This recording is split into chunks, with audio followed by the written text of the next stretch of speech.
morning, y'all. Skylar here with Sky Gardens. I grow flowers in West Texas. Welcome to the farm. If you haven't been here before, if you are not new here, you're an oldie, welcome back. We're so excited to have you here today. We are on an In His Creation segment here on YouTube, and I'm so excited for today because this is something like I love to talk about, and we have the perfect example just laying in front of us, and it's something that I think it's so cool. So what I'm going to do is I'm actually going to take you around today. We're going to look at 2 different plants is what we're going to be looking at, and I'm going to be talking about them. This is pretty crazy exciting. Okay, so this is plant number 1, and I'll show you her counterpart here in just a minute. But this is a panicle hydrangea, and the other one I'm going to show you is also a panicle hydrangea. But oh, look at this. You can tell which one.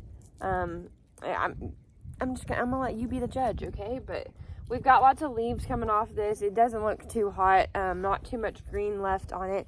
And actually, not even 2 weeks ago, it looked really pretty. It was a new plant at the nursery that was this size, and I've tried these before, and they just have not worked.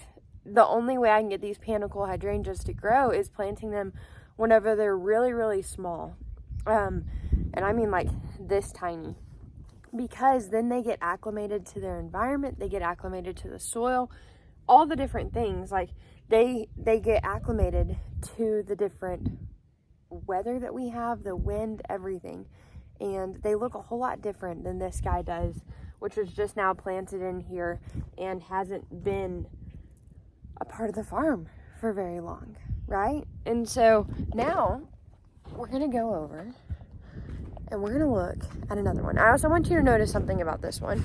It is protected from the north with a little shed over there. Sorry, those little flyovers we're getting today are exciting to me. It is protected somewhat from the east. You see that? There's more protection from the east. More protection even from the west. I'd say it has a lot of protection from the west. There is one gap over there where a southwest wind can get in, but really that would go that way. And then from the south, it's got all of this stuff over here.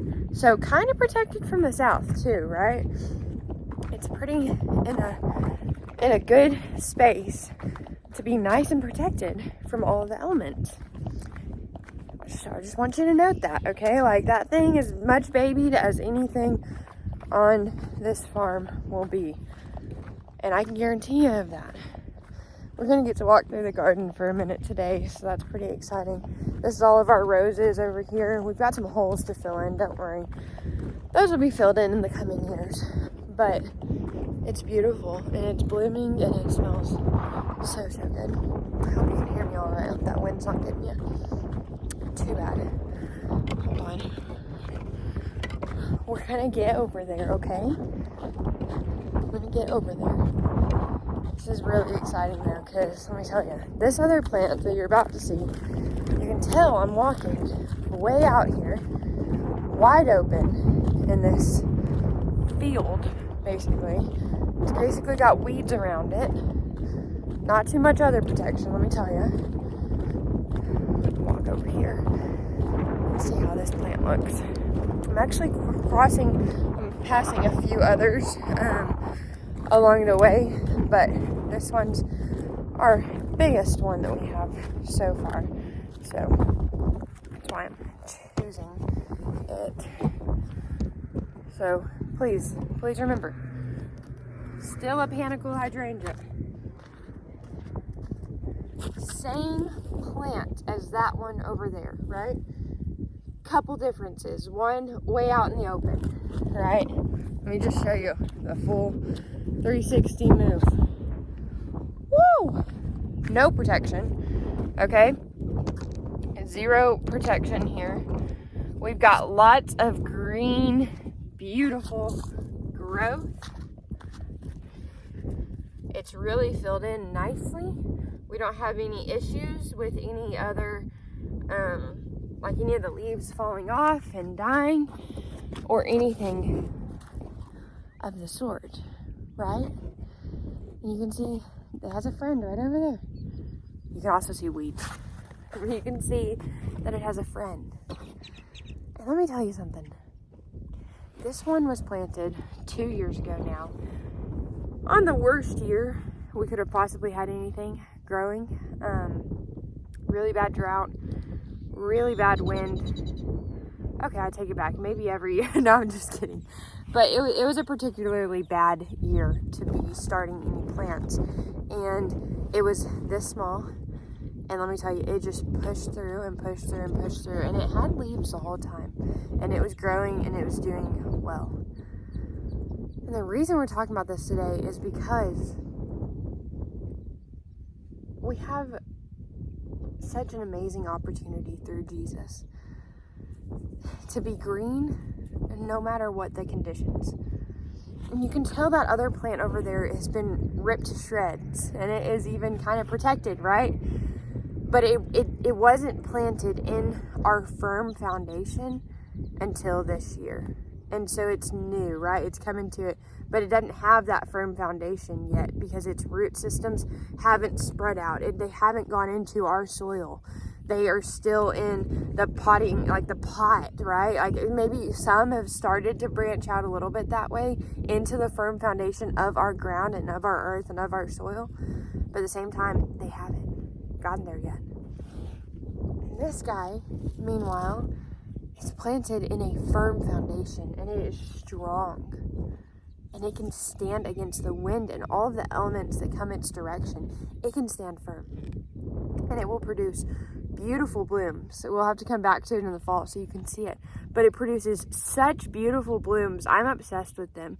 These things actually will end up growing to be 8 to 10 feet tall and wide throughout this entire section. Like, that is the whole goal for these plants, is for them to get just massive, have massive big white blooms that then turn pink into the fall. And it's beautiful. But they're able to do that because they're planted here in this firm foundation, no matter what elements we might have. And, you know, not all plants will do that. I'm not saying, you know, as long as all plants are planted into a firm foundation, because they might not like your soil, they're a little bit more antsy, right? But these ones are strong. And in the same way, if we are planted in God, we will be able to flourish. And that is where we will be strong. That's where we will be green, even whenever the other plants that don't know Jesus, that aren't connected to the vine, right? Even whenever they die back.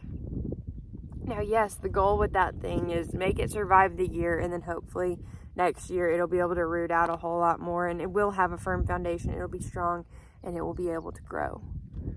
But as of right now, it's this one that has been planted that is growing.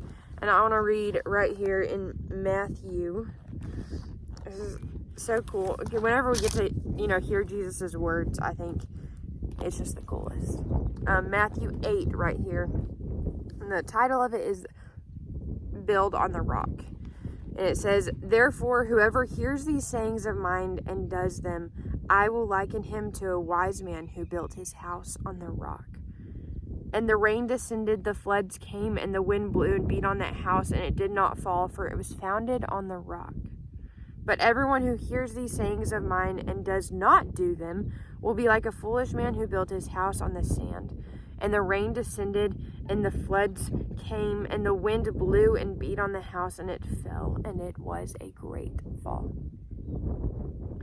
And so it was, when Jesus had ended these sayings, that the people were astonished at his teaching, for he taught them as one having authority and not as the scribes. He does. He has all authority, right? Like, that's so cool. The rains came. The floods rise. The winds break and tear down. And this plant has a firm foundation that can stand it. Because it's planted in Jesus. I did pray over these plants a lot whenever I planted them. But they have a firm foundation, right? So if we follow what Jesus, and here's what he's saying, like, you have to follow me in order for that to be it. You have to listen to what I'm saying, and you have to do it, right? Otherwise, you're not built on a rock. That's not what it is. But if you're like listening to these things and you're not doing them, then you're building your house in the sand, right? That'd be like having a potted plant that you just set out here during one of our crazy storms, right? It would be even worse than that plant is over there that isn't fully into the firm foundation yet, right? I could probably be just tumbled over, totally broken, washed away, not good. But God gives us the opportunity to be strong and healthy and rooted in him, right? And so that is what I planted that plant last week, y'all, or the week before last, and I was like, okay, God, I know it's going to go through some stuff because it hasn't been around for very long. It's new to our farm, and I know there's a lot that plant's got to go through to get strong. But God, do your will with it and let it be strong eventually, right? And it's funny, praying for a plant like that, I just kind of laughed at myself. But I walked back about a week later, every day, and I could see this thing slowly starting to lose some leaves, and we got hit by a pretty big windstorm that next day. It did not look all that great, and that's all I could think was, man, this is why we have to be planted in a firm foundation. And the cool thing about these plants too is they were planted in a firm foundation whenever they were really tiny, and so they survived it a whole lot better, and they will continue to grow and thrive and do better because they were planted really tiny. And I think that says something to raising our kids in Jesus and teaching them about him and what he has to do in this life for us, because whenever we are rooted down and we are in that firm foundation younger, then nothing can touch us. Yes, everything will try and everything will do its best to tear us apart, but at the same time, we have Jesus and we know what we're doing, right? So neat. If you weren't raised in the church, that doesn't mean anything. As to you not planting a firm foundation now, and that one's gonna have a hard year. But the next year, hopefully, it will come back stronger. And it'll be more rooted in our foundation. If it survives. It's got a lot to go through. But then it will be rooted and strong. So that's our little talk from the garden today. I'm telling you, I saw that plant, and that's all I could think was firm foundation. Build your house on the rock. And one more little story on this. I remember, it wasn't all that long ago. Well, actually it was now. I don't know. It was a while back, but I went to DC and I interned in Congress, and I got to give tours of the Capitol. And I always stopped. They have a place marked out of the Capitol saying this is the cornerstone of the original Capitol. And I'd always take the opportunity to, pull my little tour aside, and I'd say, this is where that cornerstone for this whole building was laid. This house is built on a rock. And it's nothing like the rock that Jesus' house is built on, but this house was too built on a rock. And that's biblical, right? So cool. So cool. So cool. Thank you, Jesus, for giving us this beautiful garden to see you in, right? So anyways, thank y'all so much for joining us here today. I hope that you're encouraged, and I hope that you're challenged to really build your lives on his word and what he is saying, because that is the most important thing you can do. And whenever the storms come, remember, you're gonna be firm and strong. I can't wait to see this thing flower this year. It's gonna be so exciting. So thank y'all. I will be back on next week's episode of In His Creation, and I cannot wait to share with you then. I'm gonna go get some flowers cut now, okay? I'll talk to y'all later. Thank you.